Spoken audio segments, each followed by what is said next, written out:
जय जगत गुरु जय भारत। सदियों पहले विश्व गुरु कहलाने वाले भारत देश का आज इस कदर आध्यात्मिक पतन हो चुका है कि यहाँ के 99% स्त्री पुरुषों को इस बात का ज्ञान भी नहीं रहा कि पूजा किसे कहते हैं और पूजा किसकी करनी चाहिए। फिर भी इस नासमझी के लिए भारत देश के समस्त धार्मिक लोगों को दोष देने के बजाय उन अज्ञानी और पाखंडी पेट पुजारी धर्म गुरुओं को ही दोषी ठहराऊंगा, जिन्होंने अंधों में काना राजा वाली कहावत को चरितार्थ करते हुए 4 शब्द संस्कृत के सीख कर अपनी वाक पटुता के सहारे सदियों से धर्म को मात्र धंधा ही बना रखा है। शंकराचार्यों सहित समस्त छोटे मोटे संत महात्मा मंडलेश्वर और रामकृष्ण की कथा सुनाकर पेट पाल रहे रामभद्राचार्य, अनिरुद्धाचार्य, देवकीनंदन ठाकुर, प्रेमानंद, धीरेन्द्र शास्त्री और रितेश्वर सहित सैकड़ों की संख्या में स्वयं को परम ज्ञानी समझने वाले इन अज्ञानी गुरुओं को पूजा की परिभाषा का भी ज्ञान नहीं है, जो कि भक्ति की पहली सीढ़ी है। भाई और बहनों, जिस भक्ति और पूजा के विषय को लेकर मैं आप लोगों के लिए जो वीडियोज बनाता हूं, असल में इस तरह के वीडियोज उन सभी लाखों लोगों को बनाने चाहिए जो लोग चंद पैसों के लिए दुनिया भर की फालतू की रील और शॉर्ट वीडियो बना बनाकर दुनिया का अनमोल समय और कीमती श्वासें बर्बाद कर रहे हैं। ये पैसा, जवानी और जोश मात्र 4 दिन का है। यदि इस जवानी को भक्ति में लगाने के बजाय इसी तरह बकवादों में बर्बाद कर दिया तो बुढ़ापे में जब शरीर निढाल और रोगी होकर भयंकर कष्ट देगा तो उस वक्त ये पैसा और दर्शक कुछ भी काम नहीं आएंगे। कहने का मतलब है, जिस परमात्मा ने अन्य पशु पक्षियों की योनियों से भिन्न व सर्वश्रेष्ठ जो यह मनुष्य शरीर हमें मात्र भक्ति करके मोक्ष प्राप्ति के लिए ही दिया है, यदि ना समझे में हमने इसे यूं ही बकवादों में बर्बाद कर दिया तो अंत में जीते जी यहां भी दुखी रहेंगे और मरने के बाद 84 लाख योनियों में गधे, कुत्ते, सूअर बनकर महाकष्ट उठाएंगे। भले ही मेरे वीडियो थोड़े लंबे होते हैं, परंतु सबके मतलब के होते हैं यदि ध्यान से थोड़ा सा विचार करके देखेंगे तो चलिए गुरु श्रेष्ठ सतगुरु रामपाल जी के आशीर्वाद से आपको शास्त्र विधि अनुसार पूजा की परिभाषा से परिचित करवाते हैं कि पूजा किसे कहते हैं और पूजा किसकी करनी चाहिए। अक्सर आप देखते हैं कि एक व्यक्ति सुबह सुबह शंकर जी के मंदिर में पूजा करके आता है, उसके बाद काम पर जाते समय रास्ते में हनुमान जी का प्रसिद्ध मंदिर आता है तो उसके आगे भी हाथ जोड़कर शीश झुकाते हुए आगे निकल जाता है, अर्थात उसने हनुमान जी की भी पूजा कर डाली।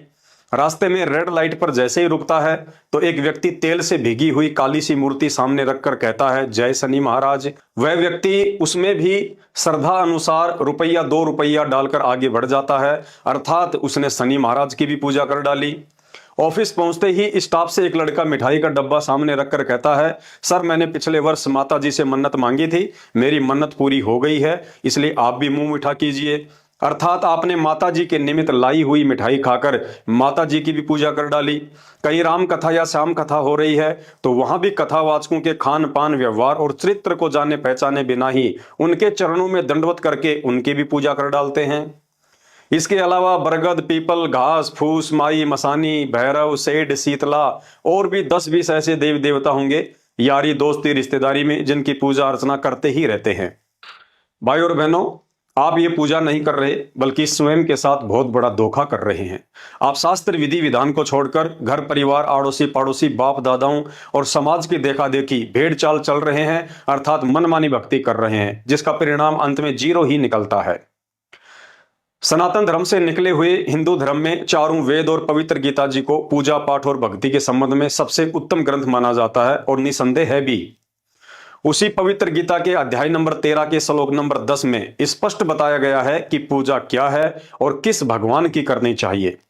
पहले आपको ध्यान से यह वीडियो देखकर 30 सेकंड में यह श्लोक और इसके अर्थ को समझना होगा, तो पहले आप ध्यान से सुनिए। श्रीमद् भगवद गीता के 13वें अध्याय का 10वां श्लोक, मयि चानन्य योगेन भक्तिर्व्यभिचारिणी विविक्त देश सेवित्व मरतिर्जन संसदी। एक प्रश्न है कि अव्यभिचारिणी भक्ति क्या होती है? अव्यभिचारिणी भक्ति का अर्थ है केवल एक सर्वशक्तिमान परमेश्वर को ही अपना स्वामी मानते हुए स्वार्थ और अभिमान का त्याग करके श्रद्धा और भाव के सहित परम परमेश्वर से भगवान का निरंतर चिंतन करना अव्यभिचारिणी भक्ति कहलाती है। तो भगवान कहते हैं मेरे प्रति तीव्र भक्ति, अनन्य भक्ति अव्यभिचारिणी भक्ति है। यानी बिना किसी उलटफेर के मेरे प्रति शुद्ध भक्ति का अभ्यास किया जाना चाहिए। श्लोक कहता है कि पूजा अर्थात भक्ति शुरू करने से पहले सर्वप्रथम तो एक सर्वशक्तिमान स्वामी अर्थात भगवान की पहचान करो। जब पहचान हो जाए तो शुद्ध भाव से तन मन धन समर्पित करके अव्यभिचारिणी भक्ति करनी चाहिए। अब आपने इस श्लोक में बताई गई मुख्यतः 3 बातों पर विचार विमर्श किए बिना ही भक्ति शुरू कर डाली तो समझ लीजिए आप ना घर के हैं ना घाट के, आपकी स्थिति भक्ति मार्ग में धोबी के कुत्ते जैसी है। पहला शब्द है एक सर्वशक्तिमान परमात्मा की पहचान। भाई और बहनों, हिंदू धर्म में मुख्यतः 90% लोग ब्रह्मा विष्णु महेश, उनके अंश अवतार श्री राम श्री कृष्ण और 33 करोड़ देवी देवताओं को ही भगवान मानकर पूजते हैं। लेकिन गीता जी का यह श्लोक कहता है कि इनमें से केवल एक को चुनना है जो सर्वशक्तिमान भगवान हो। कहते हैं एक सफल व्यापारी जब अनाज का सौदा करता है तो गोदाम में रखी हुई अनाज की हजारों बोरियों को खोल खोल कर नहीं बल्कि 2 या 3 बोरियों में ही परखी मारकर देख लेता है कि गोदाम में रखी बाकी बोरियों का अनाज किस किस्म का होगा। तो चलिए सभी 33 करोड़ देवी देवताओं को चेक करने के बजाय इन सभी के मुखिया ब्रह्मा विष्णु महेश को ही शास्त्रों से चेक करके देख लेते हैं कि इन तीनों में सर्वशक्तिमान भगवान कौन है, ताकि उसके बाद हम भक्ति शुरू कर सकें। सर्वप्रथम श्री ब्रह्मा जी को चेक करते हैं कि ये सर्वशक्तिमान है या नहीं। संक्षिप्त श्री मध्देवी भागवत सचित्र मोटा टाइप केवल हिंदी, गीता प्रेस गोरखपुर से प्रकाशित, कोड नंबर 1133, संपादक हैं हनुमान प्रसाद पोदार चिमनलाल गोस्वामी।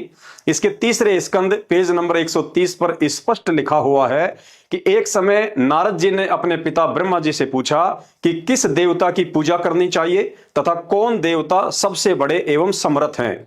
ब्रह्मा जी ने कहा, बेटा मैं इस प्रश्न का क्या जवाब दूं, ये तो बड़ा ही जटिल है, तुम भगवान विष्णु से इसका उचित समाधान पा सकते हो। भाई और बहनों, आज हम पढ़े लिखे हैं, शिक्षित हैं, पूर्वजों की तरह अनपढ़ नहीं हैं और ये सभी शास्त्र हमारे सामने हैं, जिसमें श्री ब्रह्मा जी ने यह स्वीकार करते हुए हाथ खड़े कर डाले कि ना ही तो मैं सबसे बड़ा समर्थ देवता हूं और ना ही मैं पूजा के लायक हूं। तो पूजा के लिए श्री ब्रह्मा जी स्वयं को रिजेक्ट करते हुए नारद से कह रहे हैं कि कौन देवता बड़ा है और किसकी पूजा करनी चाहिए, इसका समाधान आपको श्री विष्णु जी के पास जाकर ही मिल सकता है। तो यहां पूजा के लिए श्री ब्रह्मा जी को रिजेक्ट करते हुए अब हम श्री विष्णु जी को चेक करते हैं कि वे सर्वशक्तिमान भगवान हैं या नहीं। श्रीमद देवी भागवत सचित्र मोटा टाइप केवल हिंदी, गीता प्रेस गोरखपुर से प्रकाशित, संपादक श्री हनुमान प्रसाद पोदार चिमनलाल गोस्वामी, पहला स्कंद पेज नंबर 44। स्पष्ट लिखा हुआ है कि एक समय ब्रह्मा जी श्री विष्णु जी से मिलने के लिए गए तो देखा कि श्री विष्णु जी महान तप कर रहे थे, उनकी समाधि लगी थी। यह देखकर ब्रह्मा जी को बड़ा आश्चर्य हुआ। ब्रह्मा जी ने श्री विष्णु जी से पूछा, प्रभु आप देवताओं के अध्यक्ष जगत के स्वामी, फिर आप क्यों तपस्या कर रहे हैं और किस देवता की आराधना में ध्यानमग्न है? मुझे असीम आश्चर्य तो यह हो रहा है कि सारे संसार के शासक होते हुए भी आप किसकी समाधि लगाए बैठे हैं। ब्रह्मा जी के यह विनीत वचन सुनकर श्री हरि अर्थात विष्णु जी उनसे कहने लगे, ब्रह्मा जी सावधान होकर सुनो, देवता दानव और मानव सब यही जानते हैं कि तुम सृष्टि रचते हो, मैं पालन करता हूं और शंकर जी संहार करते हैं, किंतु यह रचने पालने और संहार करने की जो योग्यता हमें मिली है इसकी अधिष्ठात्री शक्ति देवी है अर्थात दुर्गा जी है। इसलिए मुझ विष्णु की नजर में दुर्गा से बढ़कर दूसरा कोई देवता नहीं है। भाई और बहनों, जब ब्रह्मा जी ने श्री विष्णु जी को भी किसी और की भक्ति करते देखा तो ब्रह्मा जी को भी बुखार चढ़ गया कि मैं तो श्री विष्णु से बढ़कर किसी और को भगवान मानता ही नहीं था।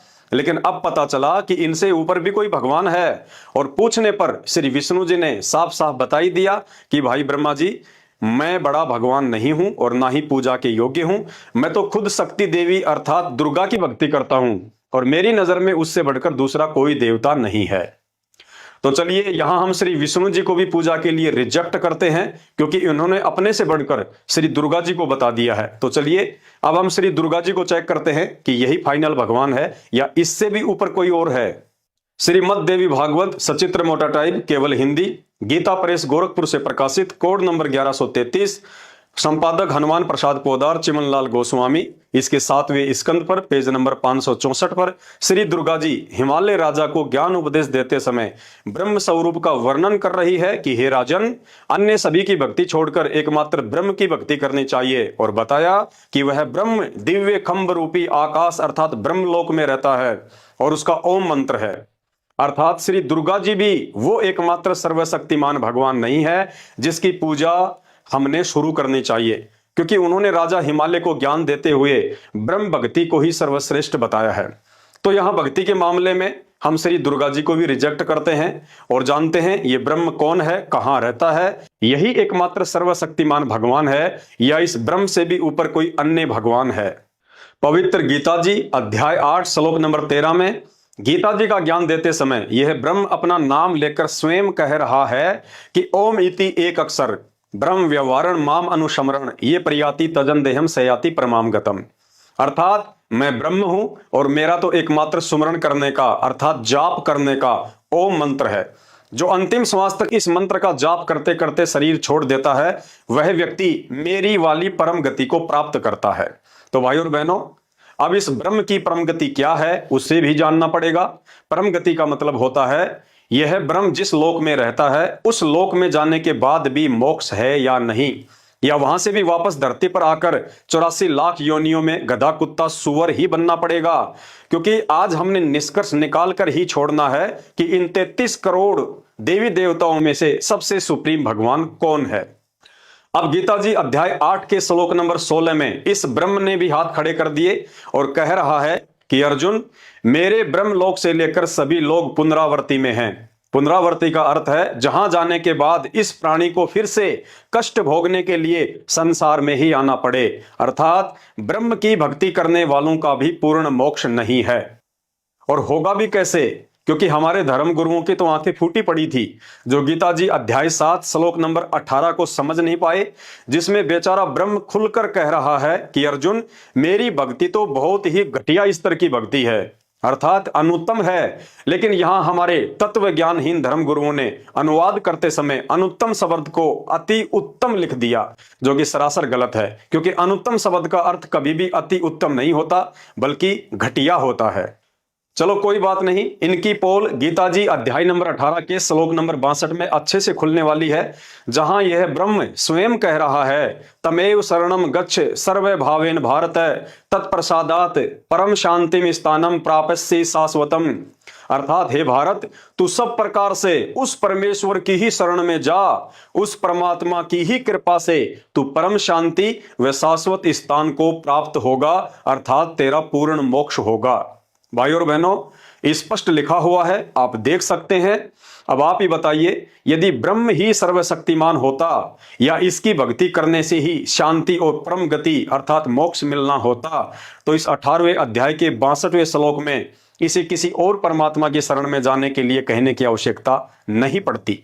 अर्थात जांच पड़ताल के बाद एकमात्र सर्वशक्तिमान भगवान की लिस्ट में से इस ब्रह्म को भी रिजेक्ट किया जाता है। यह भी पूजा के योग्य नहीं है, जिस पूजा से अगले जन्मों में गधे कुत्ते सुअर बनने से बिल्कुल भी नहीं बचा जा सकता। अब क्या करें, किसकी पूजा करें, कैसे पता चले कि एकमात्र सर्वशक्तिमान भगवान कौन है और इन सब का बाप है? इस उलझन से बाहर निकलने का रास्ता भी हमें बेचारे ब्रह्म ने ही बताया है। गीता जी अध्याय 4 के श्लोक नंबर 34 में यह ब्रह्म कह रहा है तत्विधि प्रणिपातेन परिप्रश्नेन सेवैया उपेक्षयन्ति ते ज्ञानम ज्ञानीन तत्वदर्शीन। अर्थात सृष्टि में एक सर्वशक्तिमान पूजा के योग्य परमात्मा कौन है, उस ज्ञान को तू तत्व ज्ञानियों के पास जाकर समझ। उनको भली भांति दंडवत प्रणाम करने से, उनकी सेवा करने से और कपट छोड़कर सरलता पूर्वक प्रसन्न करने से वे परमात्म तत्व को भली भांति जानने वाले ज्ञानी महात्मा तुझे उस तत्व ज्ञान का उपदेश करेंगे। भाई और बहनों, यहां ब्रह्म ने बिल्कुल साफ साफ शब्दों में जो कुछ भी कहना था दो टूक जवाब दे दिया है। जिसने भक्ति करनी है वो तो समझ जाएगा, और जिसने बकवाद करके अगले जन्मों में यही गधा कुत्ता और सुअर बनकर वहां कष्ट भोगना है तो भोगता रहे। ब्रह्म कह रहा है कि भाई, इन 33 करोड़ देवी देवताओं ब्रह्मा विष्णु महेश और दुर्गा से तो मेरी ब्रह्म की भक्ति अच्छी है, लेकिन मेरी भक्ति से भी पूर्ण मोक्ष नहीं है। अर्थात कुछ समय मेरे ब्रह्मलोक में रहकर तुम्हें फिर नरक में और धरती पर गधे कुत्ते सुअर बनने के लिए जाना ही पड़ेगा। यदि तू वास्तव में भक्ति करके पूर्ण मोक्ष चाहता है तो भाई किसी तत्वदर्शी संत की शरण में जा, उसके सत्संग सुन, उसको दंडवत प्रणाम करके सरलता पूर्वक भक्ति और भगवान के बारे में सवाल कर, कपट छोड़कर उसकी सेवा कर। वो तत्वदर्शी महात्मा ही तुझे 84 लाख योनियों के महाकष्ट से बाहर निकलने का रास्ता बता सकता है। दूसरा सृष्टि में कोई समाधान नहीं है। भाई और बहनों, अब आप 2, 5, 10, 15 जितने भी दिन का समय लेना चाहो ले सकते हैं। मैं पवन दास, उसी तत्वदर्शी संत का अदना सा शिष्य, आप लोगों की आंखें खोलने के लिए 1 करोड़ रुपए नगद इनाम की घोषणा करता हूं।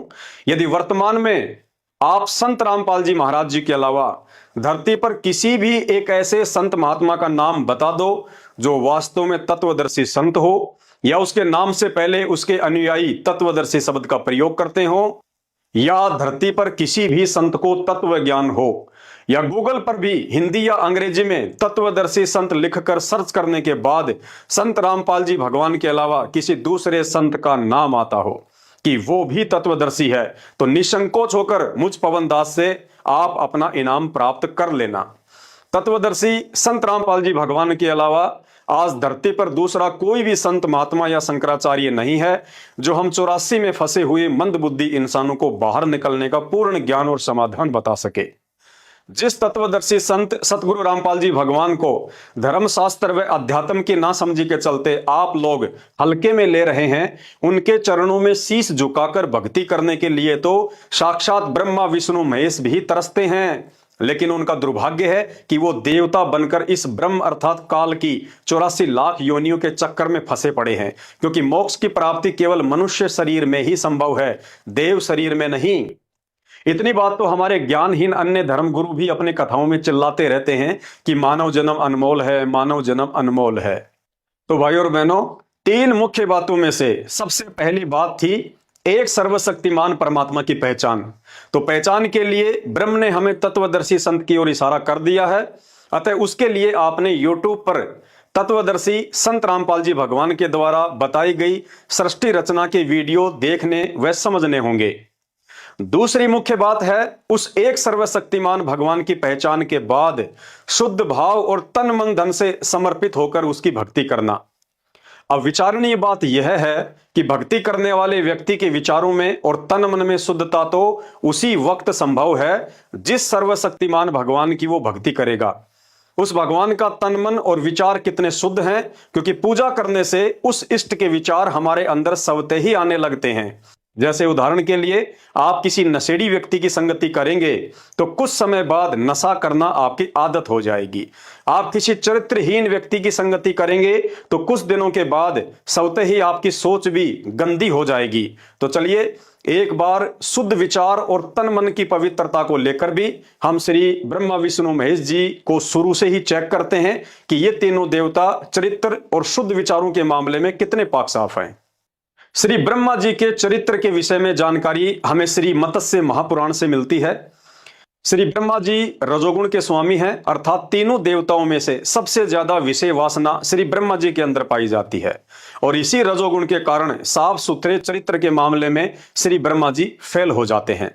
मत्स्य महापुराण सचित्र हिंदी अनुवाद सहित 3रा अध्याय, page number 22, code number 557, Gita press Gorakhpur से प्रकाशित। इसमें श्री ब्रह्मा जी के चरित्र के विषय में स्पष्ट लिखा हुआ है कि श्री ब्रह्मा जी की पुत्री सरस्वती, जिसे सतरूपा भी कहा जाता है, वह बहुत ही सुंदर और युवा थी। रजोगुण युक्त श्री ब्रह्मा जी अपनी पुत्री के यौवन पर मंत्र मुग्ध हो गए, नजर हटाई से भी नहीं हट रही थी। सरस्वती जैसे ही अपने पिता श्री ब्रह्मा जी को प्रणाम करने के लिए उनके चरणों में झुकी तो श्री ब्रह्मा जी अपने आप को रोक नहीं पाए और सरस्वती के साथ संभोग कर्म किया।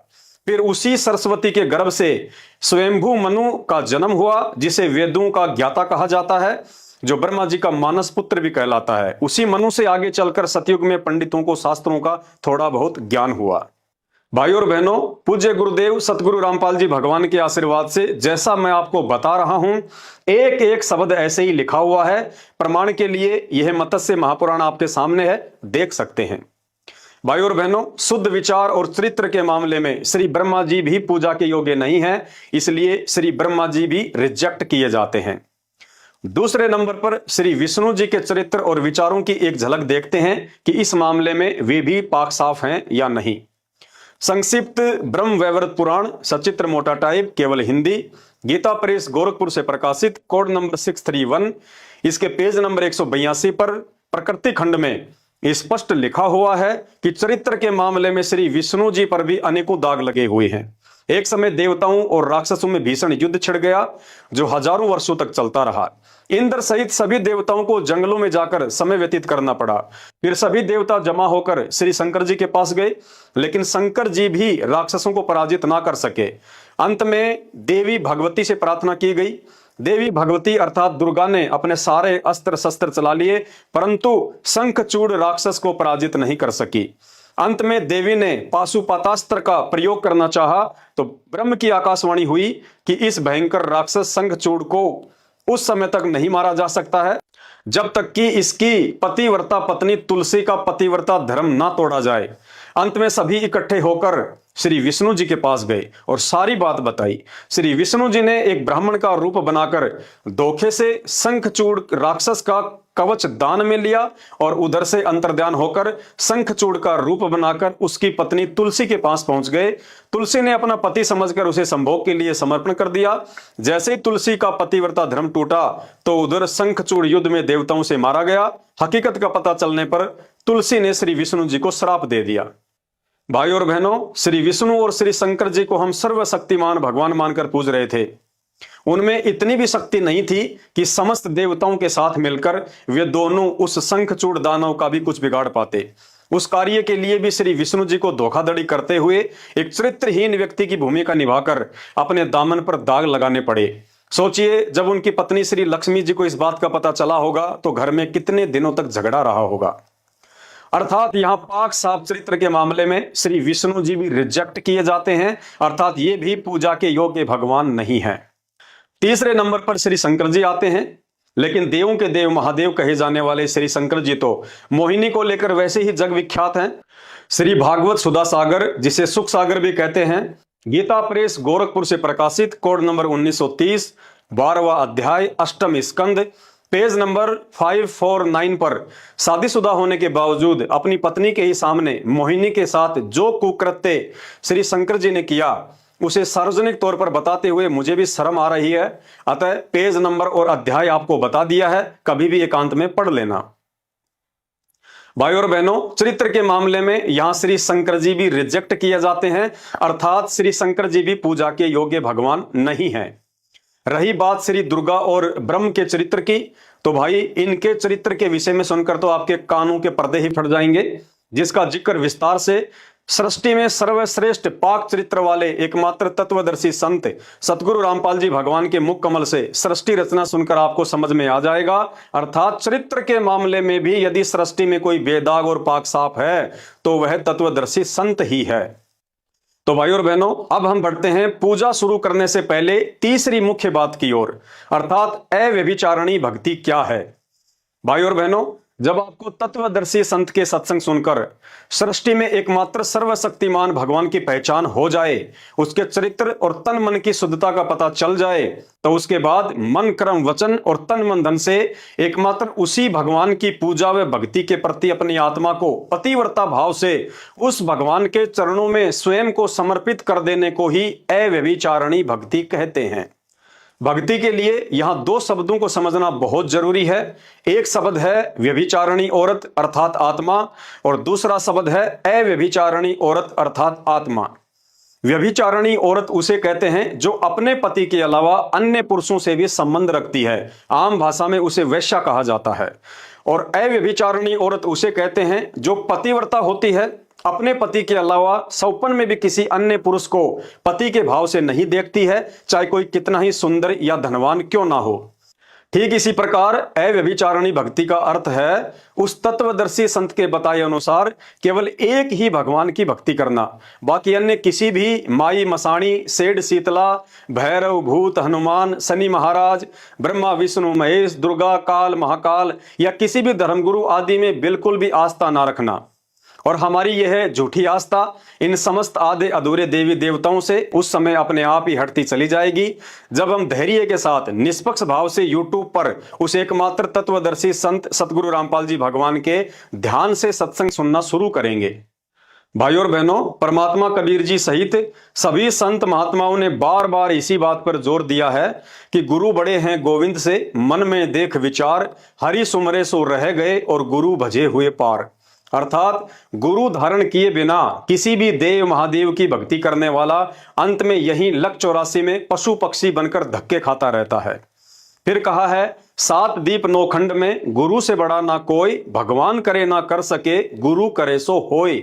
अर्थात इस सृष्टि में गुरु से बढ़कर किसी भी भगवान को समर्थ और पूजनीय नहीं बताया गया है, क्योंकि गुरु के बिना ना ही तो भक्ति बन सकती है और ना ही यह प्राणी मुक्ति का अधिकारी बन सकता है।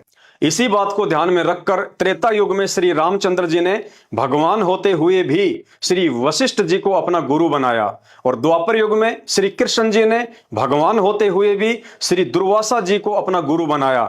फिर आप और हम कलयुग के 2 कौड़ी के इंसानों की क्या औकात है जो बिना गुरु के भक्ति सफल कर लेंगे। अतः सभी हिंदू मुस्लिम सिख ईसाई भाई बहनों से प्रार्थना है, ईमान गुमान, पद प्रतिष्ठा, धन दौलत, जोश जवानी, यारी दोस्ती, जान पहचान, नेता नांगड़े और कार कोठियां मुश्किल से सिर्फ इसी जीवन तक के साथी हैं। मरने के बाद इनमें से एक भी ना ही तो आपके साथ जाएगा और ना ही आपके कर्म कुकर्मों में भागीदार होगा। आपकी करनी फिर अगले जन्मों में गधे कुत्ते सुअर बनकर आपने स्वयं ही इन गलियों में नंगे भूखे प्यासे रहकर भोगनी पड़ेगी। भाइयों और बहनों, इन समस्त कर्म कुकर्मों का झंझट तत्वदर्शी संत की भक्ति के बिना इस सृष्टि में दूसरा और कोई नहीं है जो समाप्त कर सके। इसलिए नादानी छोड़ो और फालतू के काम धंधों से समय निकालकर तत्वदर्शी संत सतगुरु रामपाल जी भगवान के YouTube पर सत्संग सुनिए और इस मानव जन्म को सफल कीजिए। धन्यवाद। बंदी छोड़ सतगुरु रामपाल जी भगवान की जय हो।